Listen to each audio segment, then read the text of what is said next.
What's up, y'all? It's Jennifer. Welcome to this week's What's for Dinner video, where I share with you what I put on the table to feed my family this past week. If this is your first time stopping by, welcome. I'm so happy you are here. Please consider joining my family by subscribing below. I post grocery hauls, meal plans, and What's for Dinner videos on my channel every week to give you some ideas on things to feed your family. Let's get on into this, shall we? What's better than a Saturday night steak, huh? We seasoned this with some Montreal seasoning. We have baked potatoes, corn, and salad. Hello, guys. Happy Sunday. For tonight, we are going to be having a homemade, everything from scratch, deep dish cheese pizza. I'm kidding. I'm making these frozen pizzas. So, let me get to it. All right, they are all ready for us to eat. Just got to get them cut up. Like I said, Sunday night, Daddy's not with us, so it's just me and the boys. So we are going to enjoy our homemade pizza. I'm just kidding, our frozen pizza. Have a good night, guys. All right, this recipe I'm about to share with you is a special one. My neighbor and really good friend Tracy gave me this recipe to share with you guys. It was handed down to her from her family. It is stuffed meatballs. The ingredients you will need are 1 pound of ground beef, 1 box of stovetop stuffing, 1 can of cream of mushroom soup, 14 ounces of milk, or you can use chicken stock, 1/4 teaspoon of dry mustard. I didn't have, so I just used regular mustard. 1/4 teaspoon of smoked paprika, also didn't have that, used regular paprika. 1/4 teaspoon of salt and pepper to taste.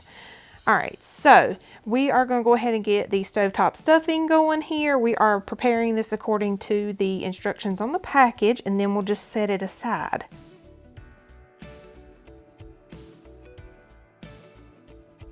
Next, I'm going to go ahead and cut my ground beef here to make sure that my meatballs will all be the same size.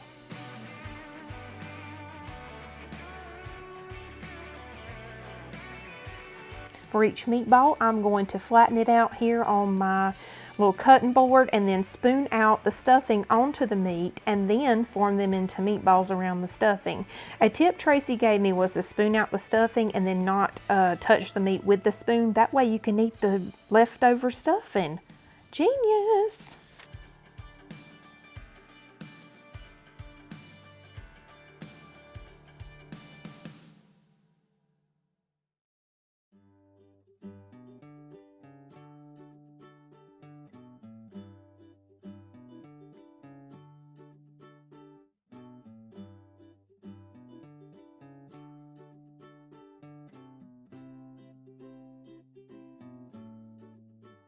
All right, so now that I have the meatballs all lined up here, I'm gonna go ahead and make the gravy.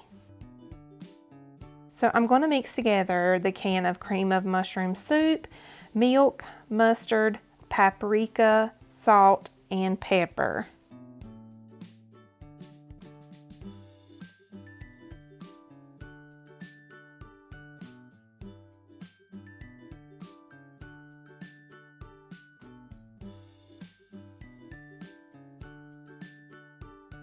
All right, now I'm going to go ahead and give it a good whisk, and then I will pour it directly over the meatballs. After I do that, I'm going to cover it with a piece of tin foil, and then I'm going to put it in the oven. I've already preheated on 350, by the way, for 30 to 35 minutes. Mine took more of the line of 35 minutes, so it took a little bit longer.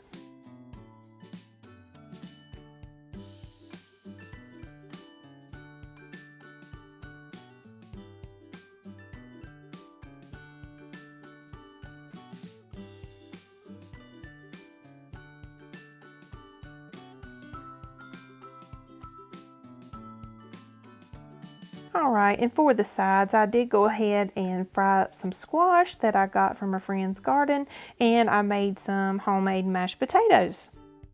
All right, you guys, this was delicious. I did ask Tracy for a tip of keeping the meatballs from falling apart, and she said by adding 1 whisked egg to the ground beef, that should do the trick. So, as always, recipes I share will be linked below. Thank you, Tracy, for sharing this with me. Hello, my friends, and happy Thursday. This week has been kind of uneventful, and so I had to put off cooking these teriyaki chicken pineapple bowls.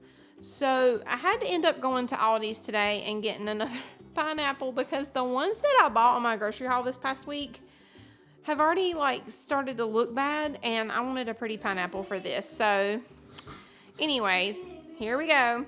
So tonight's dinner is going to be teriyaki chicken pineapple bowls. And the ingredients that you need for this, I will link below in the description box. This is a recipe that I found. It looks like it comes from like BuzzFeed, I think. But I found this on the Aldi Nerd Facebook page or group. So anyway, it looks really good, and we're trying it out tonight to see if it is any good. So ingredients you will need is 1 large pineapple, and you need 1 tablespoon of canola oil, 1 pound of chicken, which let me get that. I forgot that I had not pulled that back out of the refrigerator. So anyway, okay, all right, back to it.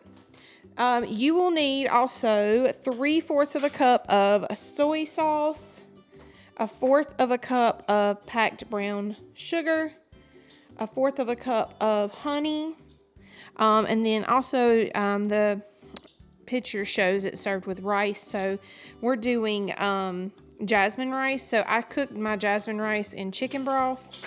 So those are all the ingredients you need for that. For the side, one side other than rice, we're gonna have Brussels sprouts. I roast my Brussels sprouts usually in my toaster oven with garlic and olive oil and black peppercorn. So I'm gonna get cooking, guys, because I know everybody's gonna be hollering that they're hungry soon. So let's get to it. This meal is so quick that the Brussels sprouts take the longest to cook. So I'm gonna go ahead and have these, throw them in some extra virgin olive oil, and then throw some garlic, salt, and pepper on them and roast them on 400 for about 20 to 25 minutes.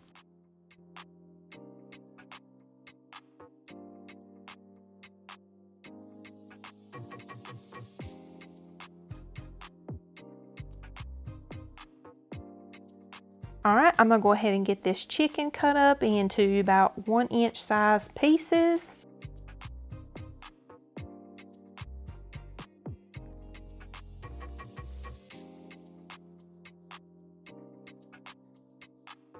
Next, I'm gonna add my oil to my pan and then get the rice going here.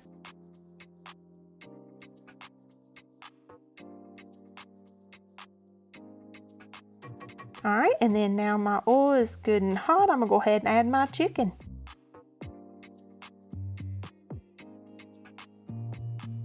Y'all, this is the hardest part of this whole recipe. I was so worried I was gonna cut my arm off or my hand or a finger or something, but I finally got it. And you know, I don't think I've ever cut a pineapple this way before, so it's definitely challenging.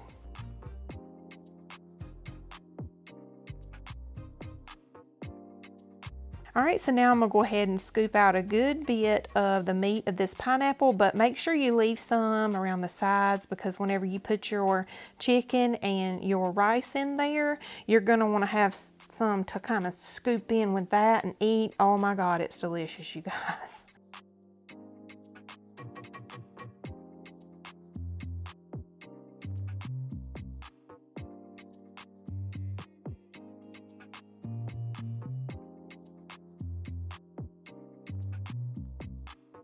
All right, now that the water is boiling here, I'm gonna go ahead and throw my rice in.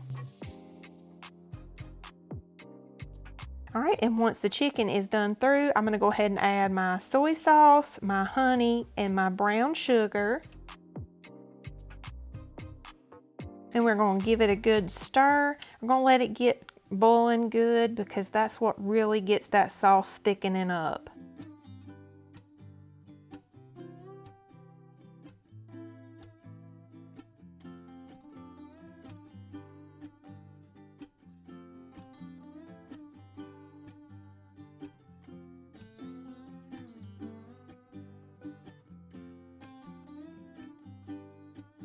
All right, and now I'm gonna add in the sesame seeds, and in my opinion, 3 tablespoons is just a little much. So next time I'll probably do maybe 2 tablespoons.